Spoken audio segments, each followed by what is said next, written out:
without further ado, let's get on with things. We've got none other than Oscar already on the line with us. Hopefully we'll hear from Mo here shortly. But Oscar, how are you, brother? I'm all right, guys. How y'all doing? Oh, we're doing very well.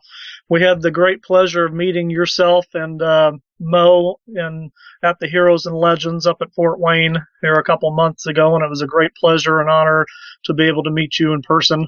Thank you again for being on the show tonight. Yeah, thank you. I mean, the Heroes and Legends, I mean, it was a pleasure to be there. It got kind of emotional during the ceremony we had for Big Daddy V, Mabel, Nelson Frazier, with the whole 10-bell salute and us giving the crowd our thoughts, about everything like that. I mean, yeah, we actually got choked up backstage, but, I mean, that's all a part of it, but it was a real good event.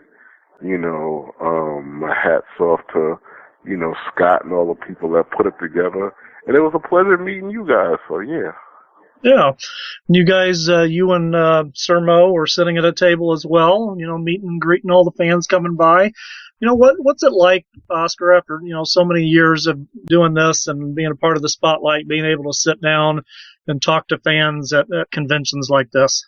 I personally, I'm shocked and surprised every time that, one person, let alone several or multitude of people, recognize a body of work that you created over 20 years ago. I mean, it's like, it felt like that last match in North Charleston, South Carolina, where Mo and Mabel turned on me, and that was the end of my tenure over there at WWE. I thought that was it, the end, over. But, 20 years now, it's like you still got fans that want your autograph, fans that want to take pictures, and now with the WWE Network, it's a resurgence, to all of us, the history of the business that were blessed enough to be on television in that fashion. So it's like old fans can look at the old Raws, new fans can see what we look like, what the Horsemen look like, what Ric Flair looked like in his prime, understand NWO, D-Generation X, understand what factions are, understand, going back to the early days of wrestling, back in our generation and, and further, and then, beyond. So, I mean, I'm just blown away by the whole thing. How often do you get recognized just walking down a road, Oscar? Not that much. Not nearly as much. The biggest hot spot for me, and I don't get there very often, is in the New York area, because I would have to say, from my remembrance, my recollection, and through the years, New York fans were some of the biggest Men on a Mission fans, of all, out of the whole country. Those are the people that, got behind us, I'd have to say, more than anybody. I don't get, I don't get that big, can I get your autograph thing walking through the mall and all that. It's just when I attend, conventions with your wrestling fans that it gets kind of out of control. Now, when you're wearing your Men on a Mission T-shirt that they have available, do you get recognized when you're doing that? Again, it's like you would have to run into people who are really diehard wrestling fans that really watched it way back then. So yeah, it's not really, not really. It's not, like I said again, it's like when you go into wrestling atmosphere, like if you attend, like every now and then I'll attend a WWE show or something like that, then it's, something, but just regular walking down the street, not really. Oscar, as a person who remembers Men on a Mission back in their Harlem Nights days when Big Mabel was Nelson Knight and Bobby was, Oscar, Mo was Bobby Knight, which we get a big kick out of being from the state of Indiana. you really didn't enter the scene until they hit the WWF time. How did that all come about? How did you get paired with them in the first place? Well, it was the story begins in Las Vegas.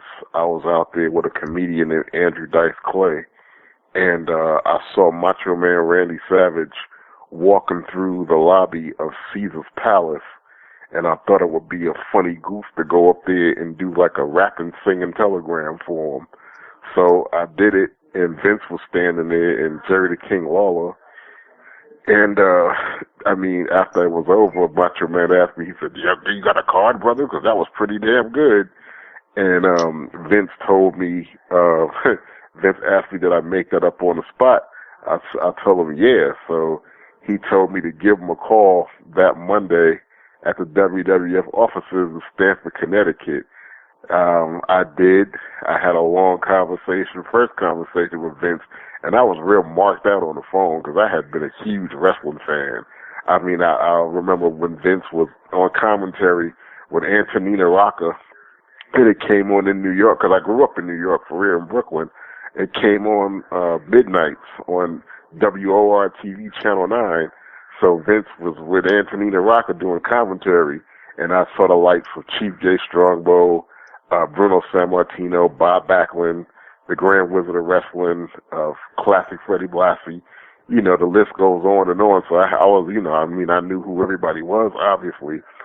So being a fan and everything like that, I'm on the phone actually talking to Vince, and Vince laid out his initial idea of bringing me in to the WWF at the time as a manager.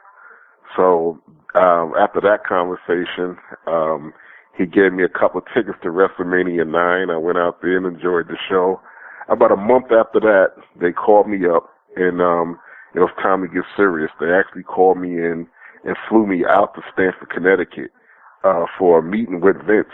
And they flew me out and put me up in a real nice hotel. The next morning, it was time for the meeting.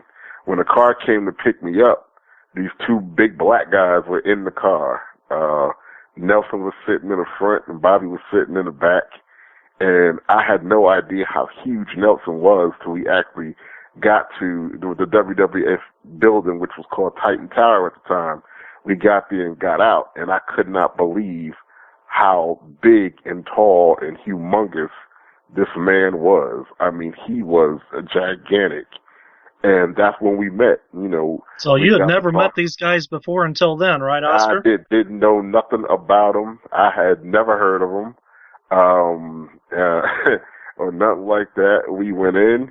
We sat in the boardroom with J.J. Dillon, who was vice president of talent relations at the time, sat down with Vince, and they had got with the creative team, and that's when Vince laid out the idea of Men on a Mission. He told me my name was going to be Oscar, Bobby's name was going to be Mo, and that Nelson's name was going to be Mabel, and the reason that they named him Mabel was because they wanted to see if other wrestlers would have the audacity to make fun of somebody that size being named Mabel.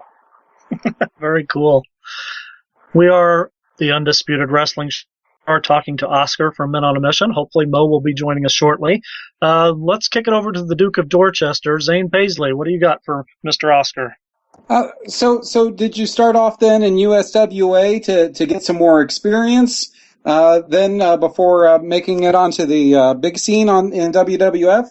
I did not. I was signed straight to WWF, and that is where I started. My very first TV, I want to say, was in Ohio, if I'm getting my own history right. No, to answer your question, I never saw a smaller promotion. I was thrust right into the show, right into the limelight of WWE. So what was your first experience in front of a large crowd like that was?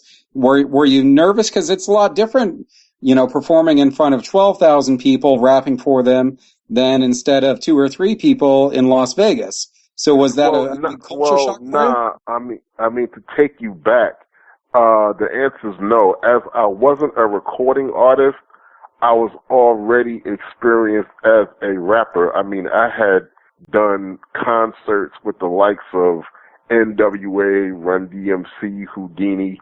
I've had performed in Las Vegas with this, because you got to understand, when I was in Las Vegas, when I met Vince, I was actually doing a comedy show with a comedian named Andrew Dice Clay. So I was already acclimated into rapping and performing in front of crowds of thousands of people. So, I mean, so I had already, had experience, rapping in front of people, rocking a crowd, and all other kind of stuff like that.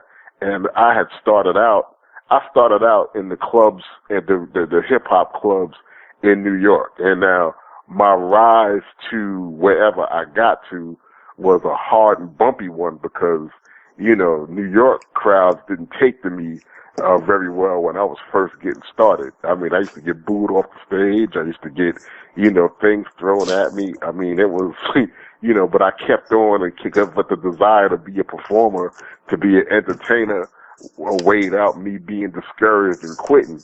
But after a while, I got experienced at it. I got good at it.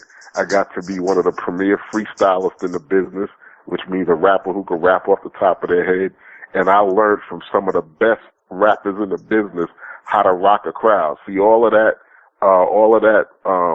whoop, there it is, and all that making the crowd go, ho, yay, hey, throwing your hands in the air. That was all stuff that I had learned from the pioneers of rap, Grandmaster Flash and the Furious Five, Sugar Hill Gang, Spoonie G, a lot of the rappers that I looked up to and that made me want to be a rapper. So that's where I got my experience from. But to answer your question, I had already had experience rapping in front of large audiences.